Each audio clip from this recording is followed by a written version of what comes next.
সব কোথাকার? সব স্থানীয়? স্থানীয় নয়, আমরা কেমন চিনতে পারবো না কোথায় যারা সেটা বলবো। আমাদের সব লুটপাট করে লেছে বিজেপি প্রার্থীরা, সবাই হিন্দু, মুসলিম নাই।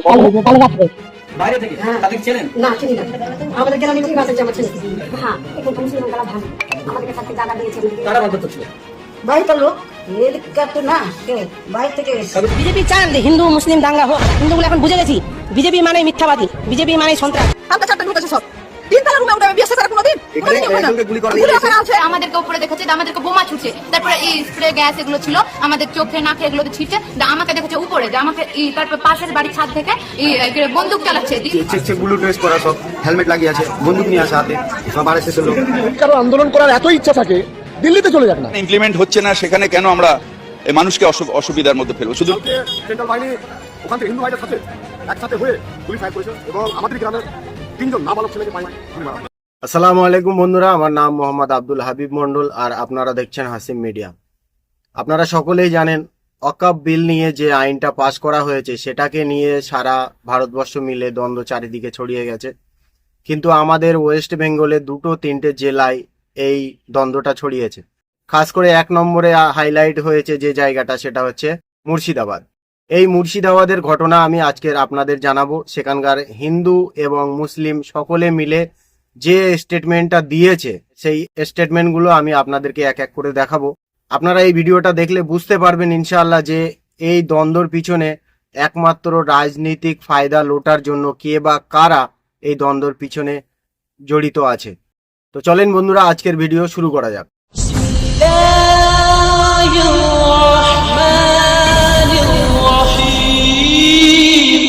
মাসি, আপনি কেমন আছেন? আমরা এখন খুব ভালো আছি। এই যে এলাকায় যারা ভাঙচুর করতে এসেছিল, চিনতে পেরেছেন কাউকে? না, চিনতে পারিনি। কেন? দেখেন বয়স কত ছিল সবার? ওই 21, তার 20, তার 22, 24, মানে সব ছোট বাচ্চা বাচ্চারা, এই ছেলেরা। সব কোথাকার? সব স্থানীয়? স্থানীয় নয়, আমরা কেমন চিনতে পারবো না। চিনতে কাউকে পারেননি? তাহলে এখন সব শান্ত আছে, তাই তো? সে হিন্দু না মুসলিম চিনতে পেরেছে? না, কিছু চিনতে পারিনি। তারা বাইরে থেকে ভেঙে গেছে? বাইরে থেকে করে গেছে। মাসি, আপনার নাম কি? আমার নাম শকুন্তলা সরকার। আপনার বাড়ি? আপনারা কেমন আছেন? যখন ভাঙচুর করে কাউকে চিনতে পেরেছেন? না, চিনতে পারিনি। কেন? কোথাকার সব? কোথায় যারা সেটা বলবো। সব বাইরেকার? এই স্থানীয় কেউ না? আপনার নাম? সব কত বয়সের ছেলে পেলে ছিল? 18 বছর। ঠিক আছে। খবর হচ্ছে নাকি আপনাদের মুসলমানরা তাড়িয়ে দিতে পারে? না, আমরা একটা মুসলমান তাড়াই। আমরা মুসলমানের পার্টি করছি, তাহলে আমরা মুসলমান হয়েছি। কারা তাড়িয়েছে? বিজেপি প্রার্থীরা। আমাদের সব লুটপাট করে লেছে, বাড়ি ঘর দরজা সব ভেঙে ফেলেছে। কারা করেছিল? কবিসাহেরা, সব বিজেপি প্রার্থীরা, সবাই হিন্দু, মুসলিম নাই। কাল রাত্রে এখন আমরা বাড়ি ছাড়া হয়ে আছি। আমরা যেমন ভাবে ভূমি থাকতে হবে, আমরা কাছে প্রশাসন নিয়ে নেছে বাড়ি থেকে। আচ্ছা, এখন কি করবেন তাহলে? আমরা এখন পার্টির কাছেই চাহাবো, আমাদের কি হবে না হবে সেটা পার্টি বুঝবে। গুলিও চলেছে? হ্যাঁ, 5টা গুলি চলেছে। এই গুলিটা চালালো তারা? কবির সাহা চালাইছে, আর আসান্ত চালাইছে। বিজেপির মেম্বার। বিজেপির লোক? হ্যাঁ। বলছে নাকি মুসলমানরা আপনাদের বাড়ি? না, মুসলমান চালায়নি। এই মুহূর্তে মুসলমানেরা যাবে আমার বাড়ি? মুসলমান কাউকে দেখেছেন কি? না, দেখিনি। জানি তো কেন বলবো যে মুসলমান রয়েছে। এখন আপনারা কি চাইছেন? আমরা এখন চাইছি যেটা শান্তি হবে সেটা করবো।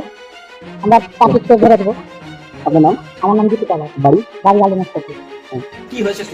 ওই যে ঝামেলা হয়েছিল, আসছিল বাড়ি থেকে, আমাদের গ্রামের লোক ছিল না, যে আমার ছেলে লালা কিনতে গেছে, তো ওরাই বাঁচাচ্ছি। এই গ্রামের লোক বাঁচাচ্ছি। মারতে এসেছিল তাহলে কারা? মারতে এসেছিল বাড়িটা বাইরে থেকে? হ্যাঁ। তাদের চেনেন? না, চিনি না। আমাদের গ্রামের লোকই বাঁচাচ্ছি আমার ছেলে। আচ্ছা, আপনার এখানে বিয়ে হয়েছে কত বছর হয়েছে? আমার বিয়ে হওয়ার 30 বছর হয়ে গেছে। 30 বছর কোনোদিন এরকম? না, কোনোদিন দেখিনি। শান্তিভাবে আমরা থেকেছি।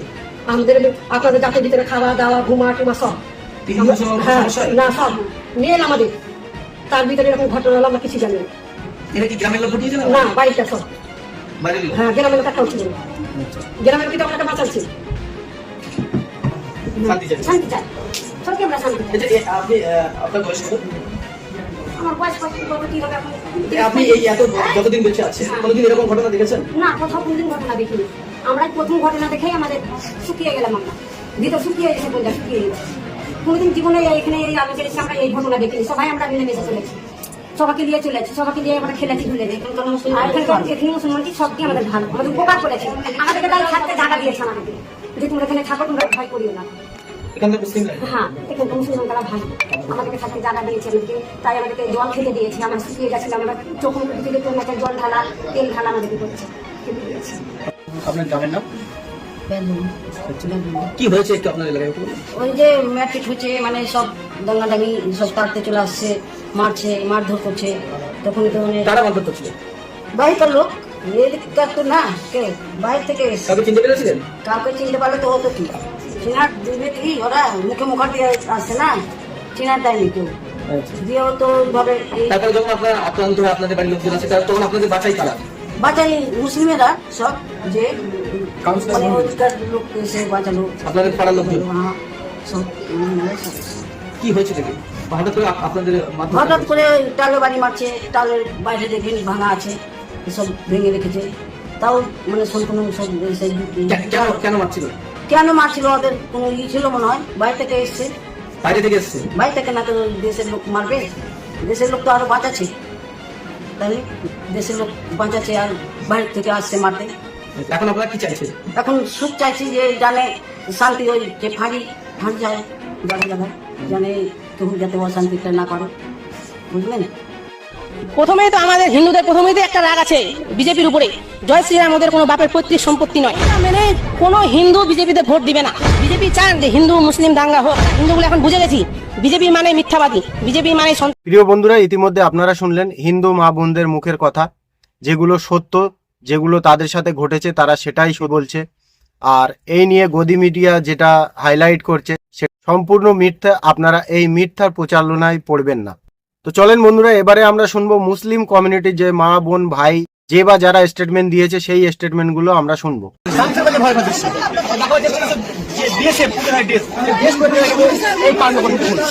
যারা বিএসএফ বলে এলাকায় এসছেন তারা নাকি ছুড়েছেন এবং গুলি করেছেন কে বিএসএফ এ, তারা কি সত্যি বিএসএফ ছিল না আরএসএস এর লোক? কি বলছেন আরএসসি সব অবৈধ হাতিয়ার নিয়েছে অনেক রকমের। মেয়ে ছেলেকে 3 তলা রুম থেকে বার করে টানছে, পিটছে, বাচ্চারা রুমে থাকছে, এই বড় বড় গ্যাস খাচ্ছে, বাচ্চারা মরবে না, আপনার মনে তো মরে যাবে, এরকম করে অবৈধ মারবে মেয়ে ছেলেরা। সব বিজেপির লোক ছিল এগুলো সব, এমনি বিজেপিরা কাজের নকল ড্রেস পরে পাঠিয়ে দিচ্ছে, পায়ে জুতো পরে থাকবে, ড্রেস থাকলে তো পায়ে স্যান্ডেল কেনা আছে, হাওয়া স্যান্ডেল কেনা পরে থাকবে ওরা। অবৈধ হাতিয়ার নিয়ে বিএসএফ বলছেন? বিএসএফ না সাধারণ এগুলো, বিএসএফ ড্রেস পরেছিল? হ্যাঁ বিএসএফ ড্রেস পরে, পায়ে জুতো পরে থাকবে ওরা, বড় বড় পায়ে স্যান্ডেল কেনা পরে আছে, হাওয়া পরে এগুলো ছুড়েছে? এগুলো ছুড়েছে। বাচ্চা নিয়ে আছে 1.5 বছরের 1 বছরের বাচ্চাটা কত ক্ষতি করছে। তো কখন ছুড়েছে এটা? কালকে 4টার দিকে, গত রাত 4টার সময়? হ্যাঁ কালকে 4টায় ঢুকেছে সব। 3 তলা রুমে উঠে বিএসএফ এর কোনোদিন গুলি করা আছে, মোটরসাইকেল উপরে চালিয়ে ফেলে দিচ্ছে, এমন করে বাচ্চারা এখানে পিঠ চালা আছে। হ্যাঁ মহিলাকে নিয়ে যাবে, ছেলেকে তুলে নিয়ে গেছে বাড়ি থেকে, আমাদের সামনে এমন করে পিটাচ্ছে ছেলেটাকে। গুলি করেছে আমাদের পাশের বাড়ির, আমার ছাদের উপর থেকে নিয়ে গেছে। কারা গুলি করেছে ওরা? ওরা সব বিজেপির লোক আছে, এগুলো সব সাজিয়ে নিয়ে এসছে এখানে। আর এসএসসি বিএসএফ নকল আছে, সব এগুলো নেই, আসল নেই এগুলো সব। আপনার নাম? আমার নাম আছে পলি খাতুন, কোথায় গ্রাম? হিজলতলা মাঠপাড়া। মানে ফার্স্ট আমরা ওই ছাদে উঠলাম, যে দেখলাম যে ওরা তাড়তে তাড়তে আসছে, যে প্রথম আগে কয়েকটা ইট নিলে, ইট নিয়ে আমাদেরকে টার্গেট করেছে, যে আমাদের প্রথমে দরজায় মারলে, দরজায় 3 বার মারার পরে একদম দরজা খুলে গেল, দরজা খোলার পরে আমাদেরকে উপরে দেখেছে, আমাদেরকে বোমা ছুটছে, তারপরে যত স্প্রে গ্যাস এগুলো ছিল আমাদের চোখে নাকে এগুলোতে ছিটছে, আমাকে দেখেছে উপরে, যে আমাকে তারপর পাশের বাড়ির ছাদ থেকে বন্দুক চালাচ্ছে, দিয়ে আমি উপর থেকে নিচে পড়তে যাবো, আমাকে দেখে নিয়েছে, যে আমি আমাদের রান্নাঘরে টিপল দিয়ে ঢেকে বেঁচেছি। আর এখানে পুরো একদম যে ওরা এলো, দেখছি ব্লু কালারের চেক ড্রেস পরেছিল, ওরা জুতা পরেছিল, সব একদম নিজের সেফটি, আর যে একজনই বন্দুক নিয়েছিল, আর বাকি সব কয়েকজন নিয়েছিল, বলে বোমা নিয়েছিল। তারপরে ওরা ঢুকলো, তারপরে এই দিক থেকে আমাদের পুরো বাড়ি ঘেরুয়া করে নিলে, আর এই দিক থেকে পুরো দিয়ে আবার ফের এখানে চেয়ারে বসলো, আর কিছুজন এই পুরোনো বাড়ির পুরো চারো সাইডে তো মুসলিম এলাকা, হ্যাঁ কি করে ঢুকতে পারলো? তো ওরা জাসেফরা ওয়েস্ট বেঙ্গলের বিএসএফরা তো ঠিক নয়, তো আমরা কি করবো? তারপরে ওরা ঢুকার পরে সবকিছু একদম আগুন লাগিয়ে দিলে, তারপর ওরা বসলো, তারপর আমাদের টাকা যেগুলো ছিল বাড়িতে, সোনা গয়না, তারপর আমার একটা আমার ফোন আর একটা আমার আপার ফোন, দুজনের ফোন ভাঙলে, আর সিম যেটাকে চাকচুর করে দিলে, বাইরে নিয়ে যায়, আর 2টা সাইকেলকে আছড়ে দিলে ফেলে, তারপরে যত ছিল আগুন লাগিয়ে দিলে। কোথায় এটা? এটা আমাদের বাড়িতে। তারপর লাস্ট বাড়িটা কোথায়? হিজলতলা ধুলিয়ান। তারপরে বাড়ি। আপনার নাম? আমার নাম রাজিয়া সুলতানা। কি হয়েছিল? প্রথমে হয়েছিল কি, ওখান থেকে দেখতে এলো ওরা কারা? সেনাবাহিনী যা ছিল, হ্যাঁ এলো, যা প্রথমে ওখান থেকে ইট উঠালো, ইট উঠিয়ে গেটে মারছে, গেটটা আমাদের ভেঙে গেল, ভেঙে আবার এদিকে এদিকে ঢুকলো ভিতরে, ছাদে উঠলো, আমার গাল দিচ্ছে, মাদার চোদ এইভাবে গাল দিচ্ছে, যেমন মুখে গালাগালি ছুটছে, খারাপ গালাগালি। এদিকে চার্জ করছে, বম চার্জ করছে, BSF? হ্যাঁ স্মোক চার্জ করছে, টিয়ার গ্যাস। হ্যাঁ টিয়ার গ্যাস। এবার আমরা পালাচ্ছি, আমার ভাগনা ছিল ছোট, ওকে লাগছিল, আমরা পালালো সবাই। এবার আমরা সব পালিয়ে গেলাম, ছাদ থেকে আমি পড়ে গেলাম, আমাদের যত যা ছিল সব কিছু সব ধরিয়ে দিল। বিএসএফে? হ্যাঁ, ব্লু ড্রেস পরা, একদম চেক ব্লু ড্রেস পরা, সব হেলমেট লাগিয়ে আছে, লাঠি নিয়ে আছে, বন্দুক নিয়ে আছে হাতে, সব আরএসএস এর লোক, সবাই বিএসএফ তাই তো? সব বিএসএফ। ওরা এসে আগুন লাগিয়েছে? জয় শ্রীরামের নারা লাগাচ্ছে। বিএসএফে? হ্যাঁ, জয় শ্রীরাম বলছে সবাই। কটা দিয়ে ঘটনাটা ঘটে? ঘটনাটা প্রায় 5টা, সকাল 5টা? সাড়ে 4টা 5টা ওই রকম। ঠিক আছে, কি চাইছেন আপনারা এখন? আমরা চাইছি আমাদের ক্ষতিপূরণ চাইছি, শান্তি চাইছি, ক্ষতিপূরণ চাইছি। আপনার নাম? আমার নাম পারভেজ হোসেন। বাড়ি? বন্ধুরা, এবারে আপনারা শুনলেন মুসলিম কমিউনিটির তরফ থেকে যে স্টেটমেন্টগুলো দেওয়া হয়েছে সেইগুলো। এ থেকে আপনারা কি বুঝলেন? যে দাঙ্গাটা মুর্শিদাবাদে লাগিয়েছে সেটা সম্পূর্ণ ষড়যন্ত্র, বিএসএফ সেজে যে আরএসএস এবং ভাজপার গুন্ডারা গিয়েছিল সেখানে, তারাই। সেখানে হিন্দু মুসলিম তাদের ভিতরে কোনো দাঙ্গা ছিল না, সেখানে দাঙ্গা লাগিয়েছে যারা, তারাই আবার হিন্দুকেও মেরেছে, মুসলিমকেও মারধর করেছে। যত রাউন্ড গুলি চালিয়েছে, 3 জন আহত হয়েছে, 3 জন নিহতও হয়েছে। সেই বিষয়গুলোকে ছেড়ে দিয়ে আজকে গদি মিডিয়া প্রচার করছে যে সেখান থেকে হিন্দুরা ভয়ে পালিয়েছে। আমি এর আগের ভিডিওতে আপনাদেরকে দেখিয়েছি যে হিন্দুরা পালিয়েছিল সেখান থেকে, কেন এবং কাদের অত্যাচারে পালিয়েছিল। যদি আপনারা দেখে না থাকেন তাহলে সেই ভিডিওটা নিশ্চয়ই দেখবেন। আর দুটো স্টেটমেন্ট আমি আপনাদেরকে দেখাবো যে আমাদের রাজ্যে টিএমসি সরকারের থেকে যে তারা এই ধরনের স্টেটমেন্ট দিয়েছে, সেই স্টেটমেন্টগুলো আগে আপনারা শুনে নিন, তারপরে আমি বলছি। কারো আন্দোলন করার এত ইচ্ছা থাকে, দিল্লিতে চলে যাক না। এই আইনটা তো দিল্লি পাস করেছে, এই আইনটা তো আমাদের রাজ্য পাস করেনি, রাজ্যের বিধানসভা পাস করেনি, কেন্দ্রীয় সরকার পাস করেছে। যদি আন্দোলন করার ঝোঁক হয়, এখানে ইমপ্লিমেন্ট হচ্ছে না, সেখানে কেন আমরা এই মানুষকে অসুবিধার মধ্যে ফেলবো? শুধু নিজেদের জাহির করা। এই স্টেটমেন্ট দুটো আপনারা শুনলেন। প্রথমে যে স্টেটমেন্টটা দিয়েছে সে শওকাত আলী মোল্লা, সে মুসলিম। আসলেই সে কি মুসলিম এই বলে সে পরিচয় দিতে পারে? আর এই ধরনের স্টেটমেন্ট দেয় কারা? সব থেকে দুঃখের বিষয় জানেন, আমাদের রাজ্যের মুখ্যমন্ত্রী শ্রীমতী মমতা ব্যানার্জিও এই ধরনের স্টেটমেন্ট দিয়েছেন যে যদি ধর্ণা করতে হয় তাহলে দিল্লিতে গিয়ে করেন। আমরা কোথায় আছি? আমরা আছি ওয়েস্ট বেঙ্গলে।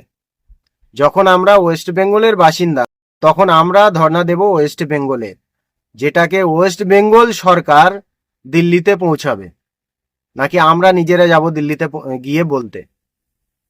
আর সেই পরিস্থিতি এলে আমরা নিশ্চয়ই যাব, কেন যাব না?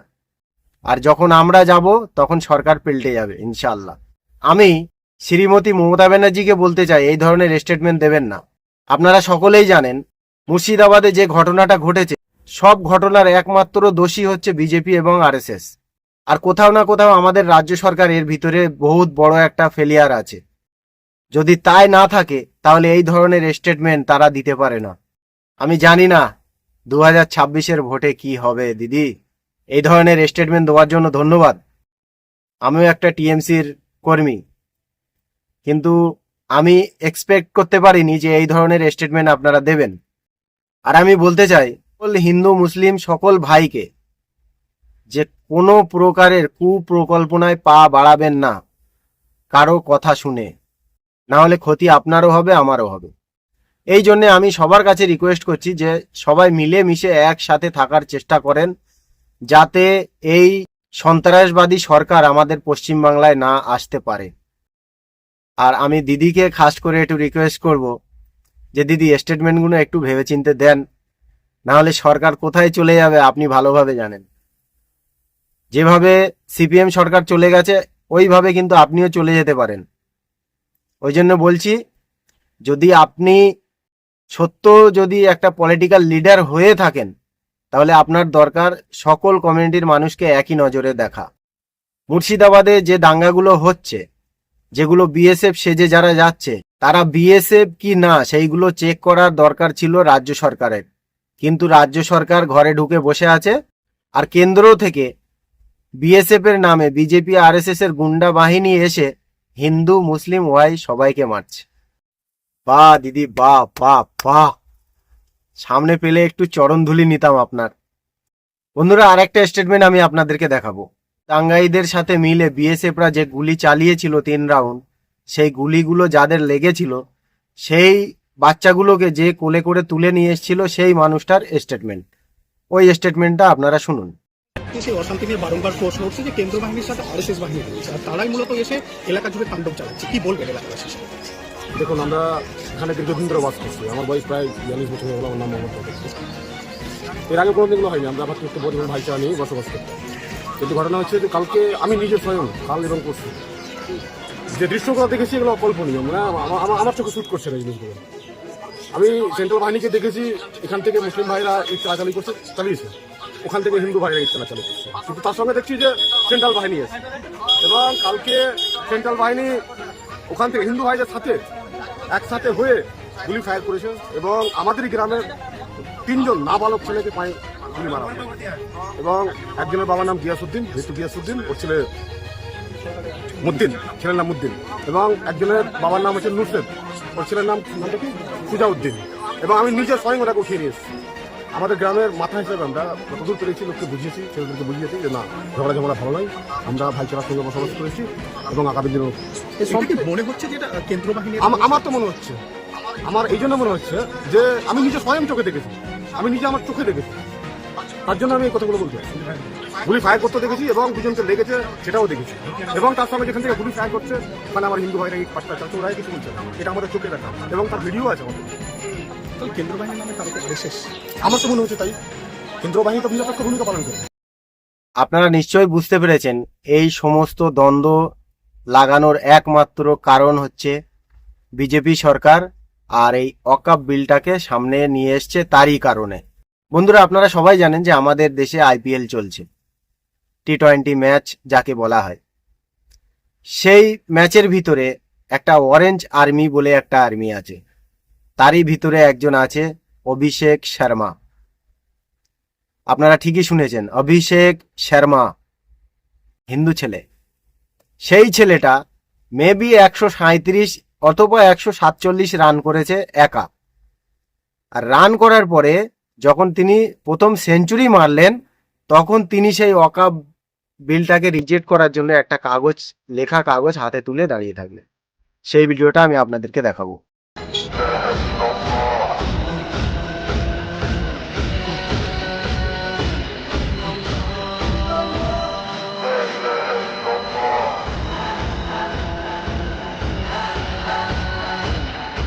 এই হলো আমাদের দেশের খেলোয়াড়, স্যালুট জানাই দাদাকে আমি। আর আমাদের দেশে, বিশেষ করে আমাদের রাজ্যে মুর্শিদাবাদে যে ঘটনাটা ঘটছে, কোথাও না কোথাও আমাদের রাজ্য সরকারের ফেলিয়ার আছে। যদি না থাকতো তাহলে ঘটনাটা এত দূরে যেতে পারতো না। আমি এখনো রিকোয়েস্ট করছি শ্রীমতী মমতা ব্যানার্জিকে, যে বা যারা বিএসএফ এর জওয়ান বলে আসছে তাদের আই কার্ড আপনি চেক করুন। আর যদি তা না করেন তাহলে আমাকে বলতে হয় যে নিশ্চয়ই আপনি বিজেপির সাথে জড়িত আছেন। আশা করছি বন্ধুরা আমার কথা আপনারা সবাই বুঝতে পেরেছেন। আজকের জন্য আমি ভিডিও এখানেই শেষ করছি। ইনশাআল্লাহ বেঁচে থাকলে নেক্সট ভিডিওতে আবার দেখা হবে। আসসালামু আলাইকুম ওয়া রাহমাতুল্লাহি ওয়া বারাকাতুহু। This channel's content is strictly for educational purposes and does not endorse or promote any violent, harmful, or illegal activities.